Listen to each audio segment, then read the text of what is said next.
یہ سن 1130 ہے۔ موجودہ عراق کے شہر تقریت کی ایک جامع مسجد ایک شیخ علاقے کے گورنر نجم الدین کے ساتھ بیٹھے ہیں۔ دونوں کے درمیان انتظامی اور سیاسی معاملات پر گفتگو چل رہی ہے کہ اچانک پردے کے پیچھے سے ایک لڑکی کی معصومانہ آواز آتی ہے، شیخ آپ نے حاضری کے لیے طلب کیا تھا۔ شیخ گورنر کی جانب معذرت بھری نگاہوں سے دیکھتے ہیں اور قطع کلامی کی معافی مانگ کر لڑکی سے مخاطب ہوتے ہیں، اللہ کی بندی تم نے یہ رشتہ بھی ٹھکرا دیا۔ اس بار تو مجھے پورا یقین تھا کہ تمہیں یہ رشتہ ضرور پسند آئے گا۔ پردے کے پیچھے سے آواز آتی ہے، شیخ لڑکا خوبصورت تھا، مالدار تھا، لیکن میرے لائق نہیں۔ آخر تم چاہتی کیا ہو؟ شیخ زور دے کر پوچھتے ہیں۔ نہ چاہتے ہوئے بھی گورنر کی توجہ ان کی گفتگو پر ہے۔ لڑکی کی بات میں کچھ ایسی کشش ضرور تھی کہ گورنر کی توجہ اپنی طرف کھینچ رہی تھی۔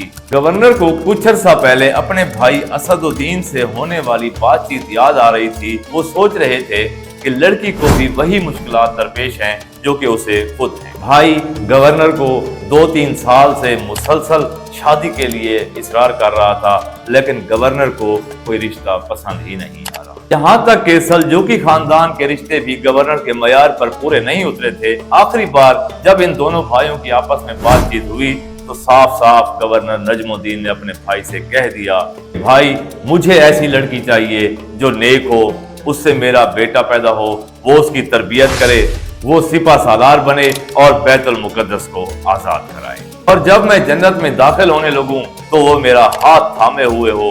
مایوس بھائی کہتا رہ گیا کہ آخر ایسی لڑکی کہاں سے ملے گی، لیکن نجم الدین کا بھی اصرار تھا کہ ملے گی اور ضرور ملے گی۔ ابھی وہ یہ باتیں سوچ ہی رہا تھا کہ اسے پھر سے اسی لڑکی کی آواز آئی کہ شیخ میں ایسا شوہر چاہتی ہوں جس سے میرا ایک بیٹا پیدا ہو، وہ سپہ سالار بنے اور بیت المقدس کو آزاد کرائے، اور جب میں جنت میں داخل ہونے لگوں تو وہ میرا ہاتھ تھامے ہوئے ہو۔ لڑکی کی یہ باتیں سن کر گورنر کی آنکھیں پھٹی کی پھٹی رہ گئیں۔ اسے یوں لگا کہ خدا نے یہ لڑکی اسی کے لیے بھیجی ہے، کیونکہ اسے محسوس ہو رہا تھا کہ اس کا رشتہ آسمانوں پر طے ہو چکا ہے۔ اس نے فوراً سے شیخ سے کہا، شیخ میں کروں گا اس لڑکی سے شادی۔ شیخ نے کہا، گورنر صاحب یہ لڑکی بہت ہی غریب ہے، مجھے دولت نہیں ایمان چاہیے۔ اور پھر تاریخ نے دیکھا کہ اس جوڑے کے ہاں ایک ایسا بچہ پیدا ہوا جو واقعی ایک عظیم سپہ سالار بنا، بیت المقدس کو فتح کیا اور سلطانوں کا سلطان بنا، سلطان صلاح الدین یوسف بن ایوب، جسے دنیا آج سلطان صلاح الدین ایوبی کے نام سے جانتی ہے۔ سن 1138 تقریت کا علاقہ، ویسے تو سلجوق خاندان کا دور حکومت ہے، لیکن یہاں زنگی خاندان کا اثر و رسوخ کافی بڑھ رہا ہے۔ ایک دن زنگی خاندان کا لشکر جنگ ہار کر شہر کے کنارے دریائے دجلہ پر پہنچا تو نجم الدین نے اسے دریا پار کرانے میں مدد۔ یہ بات سلجوق حاکم کو بہت بری لگی۔ ابھی یہ ناراضگی چل رہی تھی کہ نجم الدین کے بھائی اسد الدین کا ایک مقامی کمانڈر کے ساتھ جھگڑا ہو گیا۔ اسد الدین نے اس مقامی کمانڈر کو مار ڈالا اور بات اب اتنی بڑھ گئی جسے سنبھالنا مشکل ہو گیا تھا۔ دونوں بھائیوں کو تقریت سے نکل جانے کا حکم صادر ہوا۔ نجم الدین یہ دکھی خبر لیے گھر پہنچا تو گھر ایک بہت بڑی خوشخبری اس کی منتظر، کیونکہ اس کے ہاں ایک بیٹے کی ولادت ہوئی تھی۔ نجم الدین نے بیوی کو بیٹے کی پیدائش کی مبارکباد دی اور ساتھ ہی یہ خبر بھی سنائی کہ اب اس شہر سے ہمارا دانا پانی اٹھ چکا ہے۔ شہر اسی دن چھوڑ دیا گیا۔ لوگوں نے بچے کی پیدائش کو منحوس خیال کیا، لیکن لوگوں کے سوچنے سے کیا ہوتا ہے، کیونکہ تاریخ کا دھارا تو کسی اور سمت ہی بہہ رہا تھا۔ یہ بچہ کوئی اور نہیں تھا، یہ یوسف بن نجم الدین ایوب تھا، مسلمانوں کے دشمنوں کا سب سے بڑا دشمن، اسلام کا سب سے بڑا ہیرو، بہادر اور قابل فخر سپہ سالار۔ جس شہر تقریت میں اسے ایک دن بھی رہنے کی اجازت نہیں ملی تھی، اب وہی تقریت اس کی حکومت میں شامل تھا، بلکہ 20 لاکھ مربع کلومیٹر کا علاقہ اس کی حکومت کا حصہ بن گیا۔ لیکن اس بہترین کامیابی تک پہنچنے کے لیے اسے بہت ہی طویل جد و جہد کرنی پڑی تھی، جس کا آغاز ہوتا ہے عراق کے شہر موصل سے۔ نجم الدین کا خاندان تقریت سے ہجرت کر کے موصل پہنچا تھا، جہاں پر حکمران تھا عماد الدین زنگی۔ اب وقت آ گیا تھا کہ وہ نجم الدین کے احسان کا بدلہ چکائے۔ عماد الدین نے کھلے دل کے ساتھ اس خاندان کا استقبال کیا اور نجم الدین کو موجودہ لبنان کے شہر بالبر کا حاکم بنا دیا۔ یہ دور تھا صلیبی جنگوں کا، جب یورپ مسلم دنیا پر حملہ آور تھا۔ سن 1095 میں پورا یورپ اکٹھا ہو کر فلسطین پر حملہ آور ہوا۔ 4 سال کی شدید جنگ کے بعد آخرکار یورپ نے فلسطین کو فتح کر لیا، یعنی کہ مسلمانوں سے ان کا قبلہ اول چھن گیا تھا اور ان کا خون بھی بہت بہا تھا۔ لیکن جب مسلمانوں کو دوبارہ موقع ملا تو انہوں نے ویسا بالکل کچھ بھی نہیں کیا جس طرح یورپ نے کیا تھا۔ ان کا رد عمل بالکل مختلف تھا، لیکن اس کا ذکر ہم آگے چل کر کرتے ہیں۔ اس زمانے میں مسلم امہ کی حالت زار پر، اس زمانے میں یورپ مسلمانوں کے خلاف تو تھا ہی، لیکن مسلمانوں میں بھی اتحاد نام کی کوئی چیز نہیں تھی۔ اسی وجہ سے صلیبی زیادہ سے زیادہ مسلمان علاقوں کو فتح کرتے گئے، یہاں تک کہ شام اور فلسطین کے علاقوں کو ملا کر 4 نئی ریاستیں قائم کر لی۔ اب وہ مسلم دنیا کے دل میں خنجر کی طرح گھسے ہوئے تھے اور مسلمانوں کو آپس میں لڑنے سے فرصت ملتی تو وہ صلیبیوں سے لڑتے۔ بغداد میں خطبہ تو عباسیوں کا چلتا تھا، لیکن زور ان کا نہیں چلتا تھا۔ عظیم سلجوق سلطنت ٹکڑے ٹکڑے ہو چکی تھی، اس کے شہزادے آپس میں لڑ مر کر ختم ہوتے جا رہے تھے۔ مصر میں فاطمیوں کا زوال شروع ہو چکا تھا۔ آپس کی یہ نا اتفاقی تھی کہ صلیبی ایک بہت بڑی طاقت بن کر ابھرے تھے، اتنی بڑی طاقت کہ وہ ایک جنگ کے بعد دوسری جنگ کا اعلان کر دیتے۔ ان کو پہلی بار ٹکر دی عماد الدین زنگی نے، وہ اس وقت موصل کے حکمران تھے اور دور تھا سلجوقی۔ جب سلجوق حکومت زوال پذیر ہوئی تو عماد الدین نے اپنی حکومت قائم کر لی اور پھر ان کے بیٹے نور الدین زنگی نے صلیبیوں کا ڈٹ کر مقابلہ کیا۔ 1147 سے 1149 تک جرمنی، اٹلی، فرانس اور یورپ کے کئی ممالک کی فوجیں زنگیوں سے لڑی۔ کچھ چھوٹے موٹے شہر اور قلعے بھی فتح کیے، لیکن کوئی خاص بڑی کامیابی حاصل نہ کر سکے۔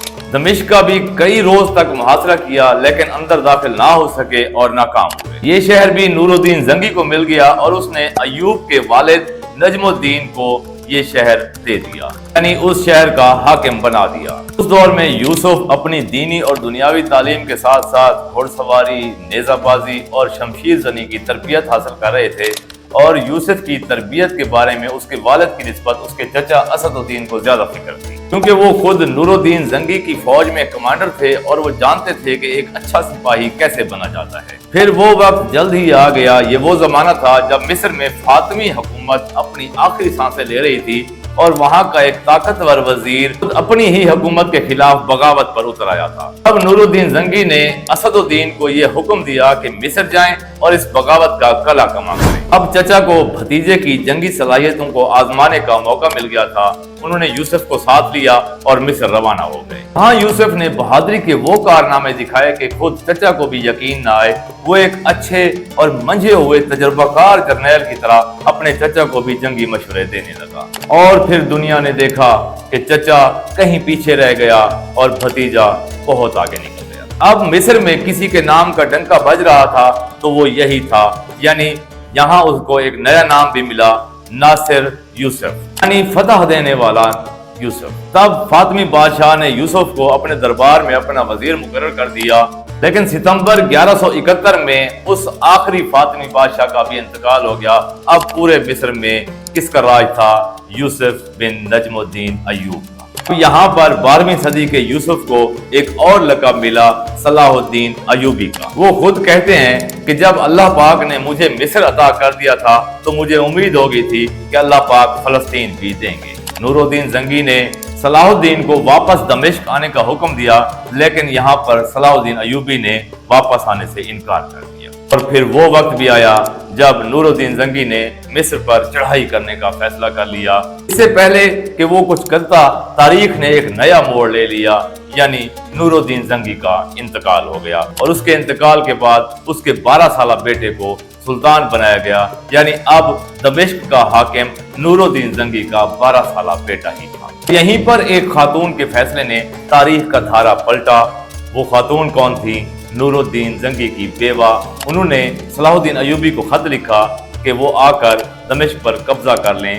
اس کی وجہ یہ تھی کہ وہ اپنے 12 سالہ بیٹے کے خلاف ہونے والی تمام محلّاتی سازشوں کو اپنی آنکھوں سے دیکھ رہی تھی، اور وہ نہیں چاہتی تھی کہ ان کا بیٹا اب مزید سازشوں میں گھرا رہے۔